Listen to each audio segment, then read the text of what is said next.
Because break or terminate, you can apply, you can try. Kung mag-apply ka sa agency ko sa agency namin.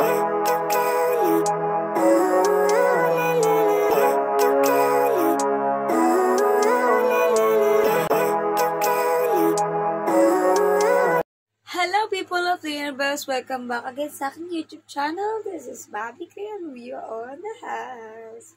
Yan, hello, magandang tanghali sa atin lahat. Maganda yung ulo. Magandang tanghali po sa atin lahat. Yan. Bago po ko sa aking channel, please subscribe sa aking YouTube channel. Please like, share, and subscribe sa aking YouTube channel. Baka naman, para updated kayo sa aking mga videos. And kung mag-upload ako naman. Ayan, mga gala ko dito. Experience my life here in Hong Kong. And also yung mga information na pwede ko i-share sa inyo if you want to work here sa Hong Kong. So anyway, for this vlog, I want to share my day. Today is September. Move on na girl. October 2. So palitan natin kalendaryo natin. September pa siya September 2 na ngayon. Yan. So, September 2, it's still our holiday. So, mapapanood nyo muna yung vlog ko before this one. So, yeah. May gala ako last Saturday. And Sunday, hindi ako it's our day off. It's our holiday. And, Mid-Autumn Festival noong September 30. And, Sunday is our holiday, day off. Normal day off namin. So Monday is still our holiday kasi nga nung Sunday, October 1, National Day yan dito sa Hong Kong. So it's still our holiday. Siya, tinatawag na statutory holiday namin dito sa Hong Kong. So kung nandito kayo sa Hong Kong, siguro alam niyo na yan. Yung mga study ko lang. Ay yung legal holiday namin dito sa Hong Kong. Pag yung statutory holiday na tinatawag nila. So, ayan yung mga except sa normal day off mo, once a week, diba? So, ayun. Siya. Bali, extra holiday siya dito sa Hong Kong. So, ayun tinatawag na statutory. Pero pag bago ka pa lang dito sa Hong Kong, wala ka pang 3 months. Hindi ka pa entitled to take the statutory holiday. So, after 3 months yun, pwede ka na. And, depende sa amo kung papalibasin kayo ng holiday na yun. But, some of the ladies, katulad ng mga ladies na lumabas last Saturday, kasi sumama sila sa baptism. So, pinalabas daw sila ng amo nila, but walang bayad. So, yeah, okay naman sa. Depende sa pag-usap ng mga amo. Ayun talaga, wala talagang bayad ng unungas ka. Kasi hindi pa sila entitled or statutory. So, after 3 months, magiging talaga kailangan sa'yo na yun. Legal na day off mo na talaga yun, or holiday na. So anyway, today, wala akong gala today. And I decided not to go. And most of my sisters in church is gumala talaga sila. But wala, today is a relaxed day. And linis day. Actually, naglinis ako ng kwarto. So ayan, nilulughog ko yan, nag-vacuum ako. Ayan. Naglinis ako ng mga damitan ko. Talagang niligpit ko talaga yan. Ayos na yan. Ayos yan. And yung mga damit na hindi ko na kailangan or mga pang winter ko. Yan. Everyday yan. Nakatiklop niya. Malinis. Walang aberya. Pa tayo masarap.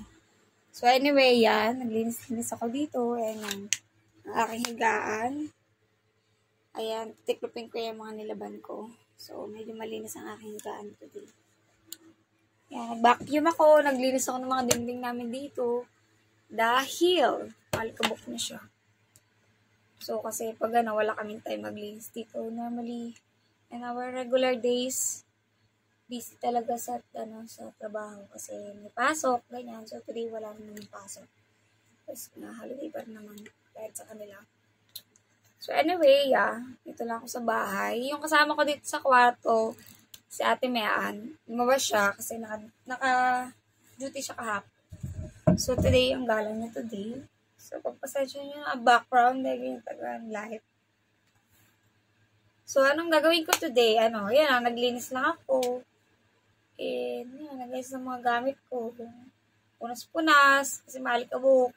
Mga ilalim na, binakin ko yung mga spider web ba tawag doon? Spider web. So, ayun, yung aking ganap today. So, hindi pa ako nagla-lunch. It's 2:30 na. Stress na yata. So, siguro, medyo mainit pa ngayon eh. Pinuksan ko lang yung aircon. Pinalamig ko lang siya. Tapos binuksan ko na ilaglag pa. Medyo, siya. Mainit siya. Mainit pa siya. Bahay ng mga amo. Lumabas yung mga amo. Kaya kanina umangan din sila.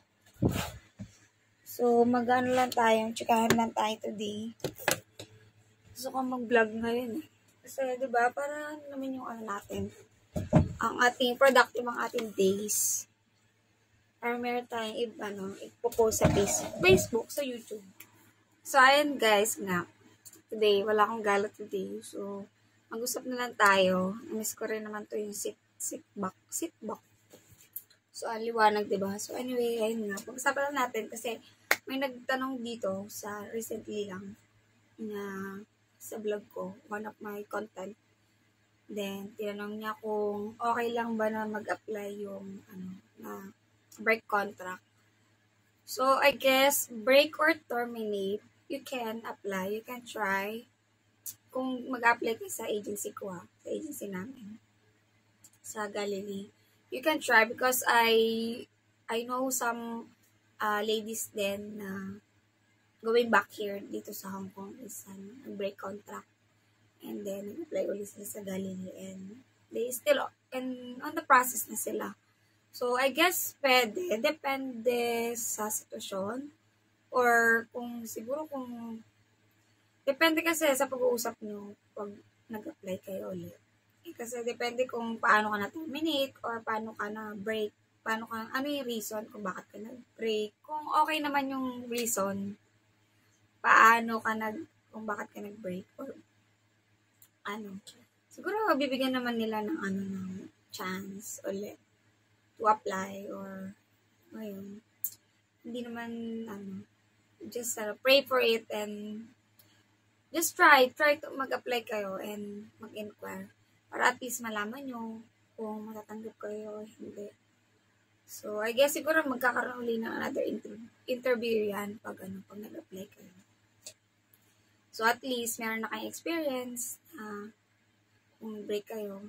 Depende kung ilang months, diba? Kung sobrang early siguro, parang I'm not really sure kung how they will handle it.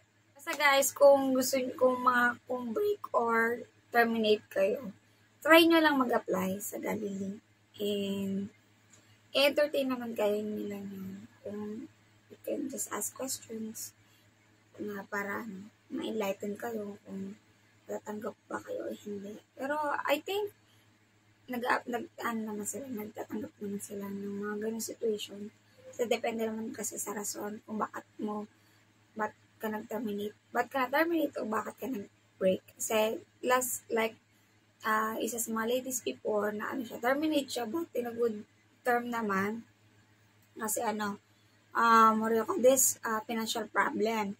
And one of my batchmate din before is na-terminate din siya, guys. But, siguro tumagal din siya ng 10 months. 10 months before, yung kabatch ko. 10 months siya. And yun, na-terminate siya biglaan. Hindi rin niya alam yung dahilan. Ayun, nakabalik na uli siya dito sa Hong Kong by the same agency.